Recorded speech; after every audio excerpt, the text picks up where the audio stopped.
Well, welcome to the podcast. Today, I'm really excited to have with us Julia Chambers. Julia, where are you located physically? We are in Escondido, California, Oh, which is North San Diego. great. So from Escondido, welcome. This is going to be a fun and interesting, different type of episode. I was able to connect with Julia at a conference. And for those of you who never watch on video, you should go over to the video because I'm wearing my polka dotted, I love kids shirt. And I've got all the little guys that we're going to talk about today. Here they are. Ah! These guys are called Mimbleballs. And Julia, hold yours up too. She's got the other ones. I gave some of them away. So she's got some Oh, yeah. different Oh, I ones. got to. There's also a cute pink paisley one that I also had that I gave away that kind of has like a pink across the middle. You have that one in front of you?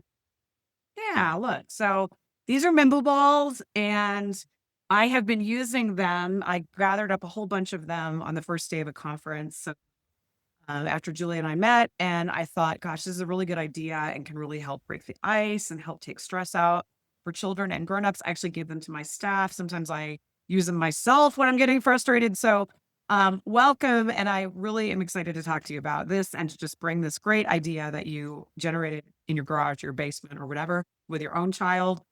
So tell us a little bit about the genesis of this great company and this great product, and let's get going.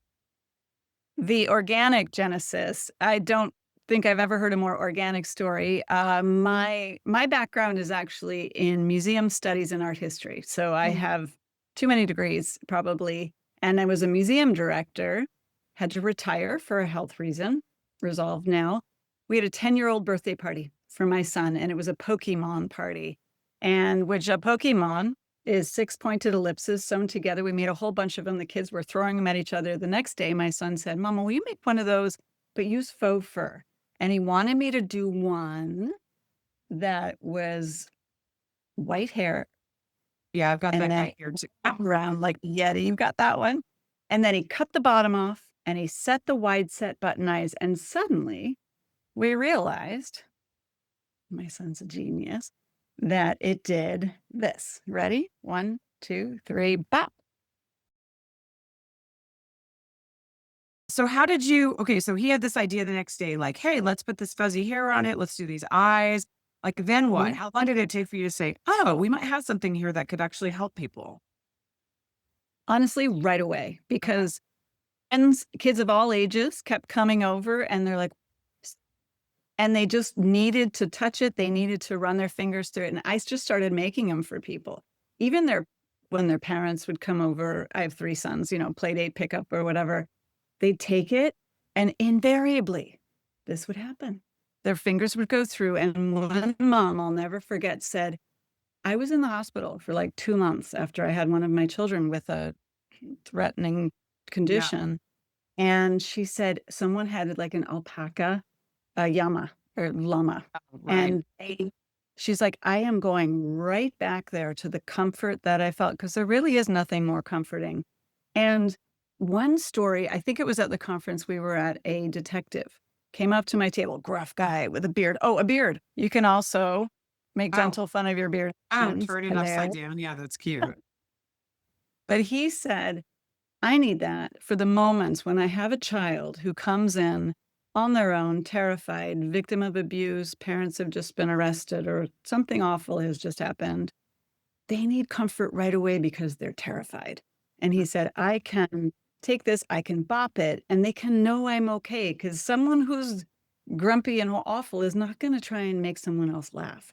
And then the other thing, even if they laugh or not, it doesn't matter. And then they say, can you hold this? Can you just take care of this for a minute while we're driving to where we need to go? And the child, like I said, is going to just calm. They can use it as a stress ball. They can fidget. They can make silly hairstyles, but mostly they're just going to pet it like a Pomeranian puppy. Tell me some more about the design. We kind of touched on it. Like, give me a little bit more. Like, it's got the no emotion kind of thing. It's like, I'm here to just take in whatever you are feeling. It's got the wide set eyes and it's got this puppy hair. So, why did you choose to do it that way? And honestly, it was Theo so it was like a Yeti, like there was long hair down here too. And when my 10-year-old picked up my sharpest pair of scissors and was like, and then I almost stopped because Yeah. I'm in that emergency department all the time. Right. With boys, 3 boys, but I let him, and so bravo, control, Yeah. re Good job, and so mom. Yeah. I know, right? He Mhm. just cut it off, and then the humanoid head appeared. The faux fur, I would say it's static mostly, but and of course you can't well, you can feel it, but your Yeah. listeners, it's the softest. It We is say really yummy. soft. Yeah. Oh, that's a funny descriptor. And people just cannot help themselves. It's the most natural thing in the world, and it's a ball. So that's another really important inadvertent design. It wasn't even a decision. Balls, it's the most familiar, friendly object, and it's the safest object because there's no hard, pointy anything on this. So everything about it draws you in. Everything about it is safe. This is a rabbit minky, which is like a baby blanket fabric. That's And like, then even she's pointing to the bottom, like the bottom of the ball, basically the base of it that would go in your palm, basically. and every face is going to be either silky or, we've got the lammy, This is or kind of we've got feltish. Yeah. fleece, the luxe fleece. And Like, so everything about it. And then it becomes an interactive tool. You can toss it to someone. I even have someone, and any lawyer interviewer can use this, where it's on the edge of their desk. And if they have a really tough nut, who's not a nut, but a tough nut to crack, yeah. a grumpy teenager, someone who's just not having it that day, someone who's been through the worst thing in their lives, this person just accidentally knocks it off their desk and it falls, and they say, "Can you grab that for me? I'll get it in 1 second," and then pretend to go pick up a piece of paper. And then the person within a minute is going to be doing this.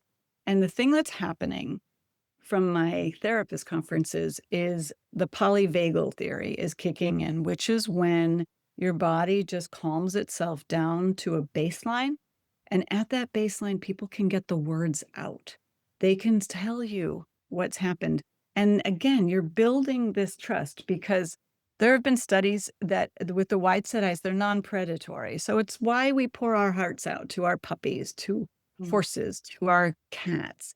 But if this were a raptor and the Mm. close set eyes, it's going to kill you. But Mm. this is just the safest possible thing.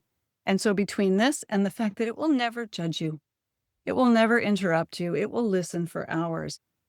People have a response in their body that's called the neuroception of safety, which is just having this, and it's a cute face, and if you tilt it, it kind of looks it's actually listening. I wonder if Okay. parents would be using it to somehow, like, I'm always trying to get parents to do things that are good for their children, to continue to co-parent, right? Like, hey, we got you this guy. It's going to go a transitional object we haven't even really talked about on the show at all, but that's something that a lot of therapists or listeners and child experts believe is like super helpful, especially for younger children, because they're having to shuffle around to two homes. And so having something that feels comforting that goes between homes could be something that is helpful to them, right? So I think that's kind of what you were talking about. It can be like really stabilizing for a child. So It's having fun. this kind of Yeah. thing is a good idea for that. Mhm. Yes, and we'd like we're in the midst of coming up with some different curriculi Okay. that can applied to the different situations, like for a play therapist or for a grief counselor, for a forensic interviewer, for a lawyer.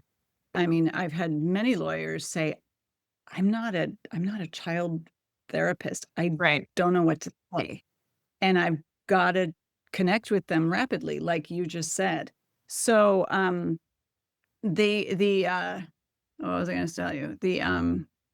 The back and forth thing, I know that that is an important thing, and so we're gonna write something up that helps people understand all the different uses, because it's totally intuitive using a Mimbleball, Yeah. and one thing I miss from little kiddom is just that silly time that Yeah. you spend together. Don't make me put another Lego thing together. But you know Yeah. what? Just the banter, or like the car time when you just have the silly Windshield. conversations about Yeah. everything and nothing and you giggle. Like, do you remember, like, when your kids were little, or even when they're teenagers, and that's more precious, is then you can just giggle with them? Yeah. It's us, and it's rare, but it is so important. And if you can, that's the whole thing about surprise. I mean, or about it, because people will be taken aback, and it shifts the energy.